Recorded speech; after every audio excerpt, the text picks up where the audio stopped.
Tim, can you take us inside the 12-minute call with Clayton Oliver? It said it was a pretty heated exchange and he hung up. What was said between the two parties and how did it all go down? Yeah, no, it wasn't a call, Xander. We had a meeting with Clayton face-to-face with Richo, myself and Stephen King at Clayton's management office. It was a really good discussion. I wouldn't describe it as heated at all.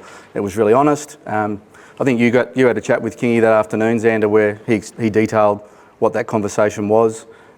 Steve just outlined how we saw our midfield progressing going forward, the adaptability he wanted in our players, how we saw Clayton fitting into that and what he'd expect from Clayton moving forward. So Claz left that meeting fully aware of the expectations going forward for him at our club next year. What were those expectations and why did he feel like maybe he wasn't going to meet them? Yeah, I won't go into every single detail, but as Kingy said to you, he wants a really adaptable midfield where players can play different roles. So that was pretty much how it was explained. Were there any expectations outlined to him for off-field behaviour rather than just midfield role? Absolutely not. It was a footy conversation. How confident are you that a deal can get done for Clayton? He's clearly got some interest from a few clubs now. Yeah, well, we'll work through that, Anna, in the next couple of weeks. Obviously, he had a nice trip on a boat up with the Giants. Looked like a good afternoon. And I think there's some other clubs showing some interest, but we'll work through that. And I know you're not going to mention money, Tim, but yeah. Are you willing to pay a fair chunk of Clayton's contract? Yeah, Mark, we're going to work through all facets of the negotiation. We won't go into any detail at that point now, though, mate. Is there any world in which he can stay? Yep. 100%. Kingy was really clear with him. So Clayton has no doubt about what the future would look like if it was at Melbourne. So, yeah, that'd be fine. What's his trade value given you sort of half pushing? Yeah, I'll dispute the half push out. But, yeah, we'll work through that. If someone wants to come to us with an offer, that we can look at that at the time. You're in a similar situation with Clayton and Christian Petrarca last year and potentially wanting out. You guys kept them. Now you're open to them both leaving. What's actually changed in the last 12 months around those two guys up and made their trade? Yeah, it's been a really a lot of change in our club. We've got a new coach, Stephen King, a new CEO, Paul Guerra, an incoming new president in Steve Smith to take over from Greenie. We've got an exciting young list blended with some obviously established superstars at our club. So the future's really bright for us. It's really exciting. And whatever we're doing now is trying to set the Melbourne Football Club up for the next premiership. So whatever decisions we make over the next 10 days, that's our sole focus, and we'll do anything that we can that's in the best interest of the club. So just following on from that, Tim, like Stephen King was really strong on expect to play finals next year. Has that changed at all and that it's a bit further along? Or? Absolutely not. If you're not in this competition, if you're not aiming to play finals, what are you doing? That's our view. Do you think twice in the future about super long deals, given the fact that you find yourself in situations with Christian and Clayton as well? No. Every time you do a contract, you do it with the information you have at the time. We're really comfortable with those deals and the club fully supports them. Can you tell the Dons fans, the Derby's fans, they were absolutely flying. They were at the top of their market. Retrospectively, people are saying they were poor deals. But what would you say to those fans out there who are saying that they weren't correct in terms of their scope?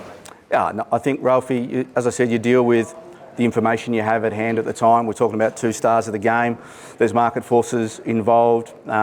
There's free agency involved, so there's a lot of factors that go into it. We're really, really comfortable with those contracts and the club fully support them.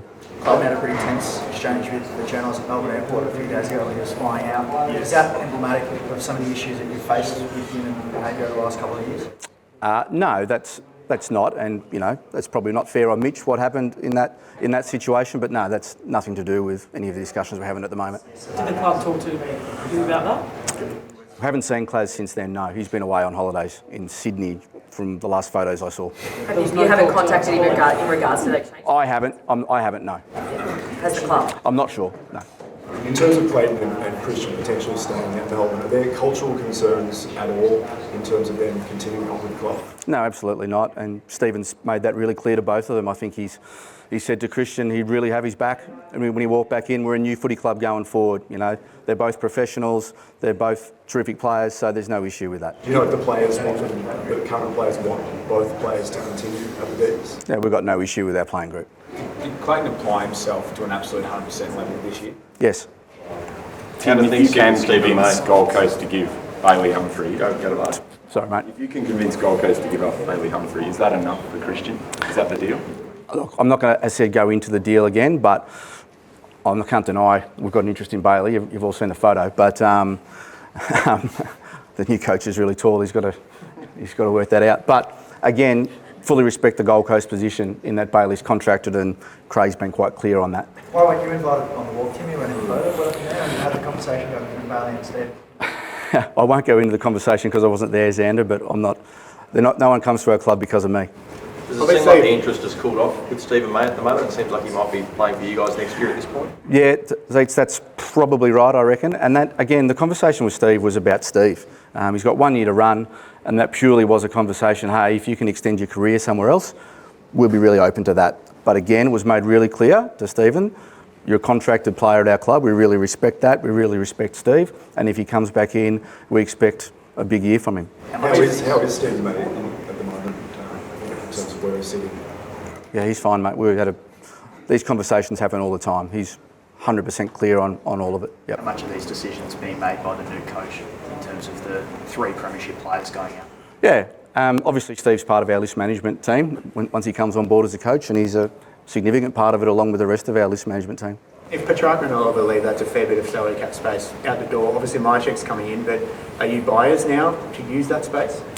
We'll look at every option that we can. Yep. Just back on Daly Humphrey, did he indicate that he'd be interested in playing for the Melbourne Footy Club? I'm not going to go into any conversations with Bailey. Judd McVie, he was clearly a player that you wanted to keep. Yep. Do you feel as though you failed him in some respects? Absolutely not. We've provided a great environment for Judd. Jason Taylor, our recruiting manager, picked Judd in the rookie draft.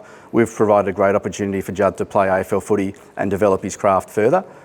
We're disappointed with that. We've been trying to recontract Judd since the middle of last year. So we've offered a number of different contracts. All we've done is help Judd develop as a footballer and a person, so absolutely not.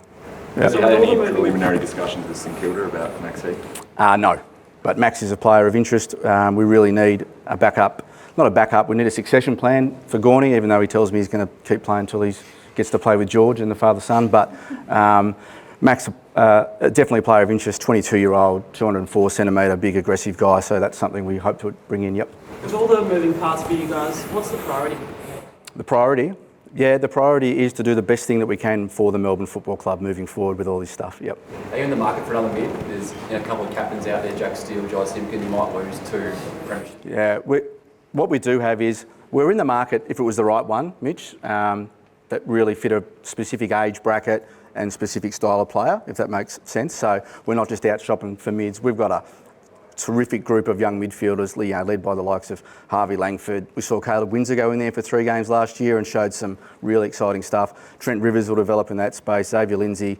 Cozzy obviously rolls through there. So we've got a really exciting young mix of midfielders that our fans should look forward to watching under Kingy. It was joked about that Zach Merritt had met with every club in the league. That's probably what he will. Have you inquired about him? Zach's a contracted captain of Essendon, and they're quite clear where that sits, yeah. The feeling about the Christian move was that Gold Coast is potentially a better trade partner than the Crows. If the Crows do have interest in Clayton, are they a bit limited in what they can offer you? So, Christian or Clayton? Sorry, mate. So Christian, obviously Adelaide was a chance to get him. He's chosen the Gold Coast. They were a chance to get him, were they? They were a chance to, okay. Yeah. Well, they were in the hunt. Yeah, fair call. When it comes to Clayton, if the Crows, given the interest in the midfield and he has potentially been linked there, if he was wanting to go there, are they a difficult deal to do given the fact that the Crows might not have the best hand? Yeah, well, that'll be up to them to come up with something that satisfies us. Yep, that's fair. Again, we're not going to go into that. All I'll say is Christian is a contracted superstar of our club in the competition. He's a modern-day great. He's already had a Hall of Fame career. He's a legend of our footy club. So if someone wants him, come and talk to us and pay up. Thanks, guys.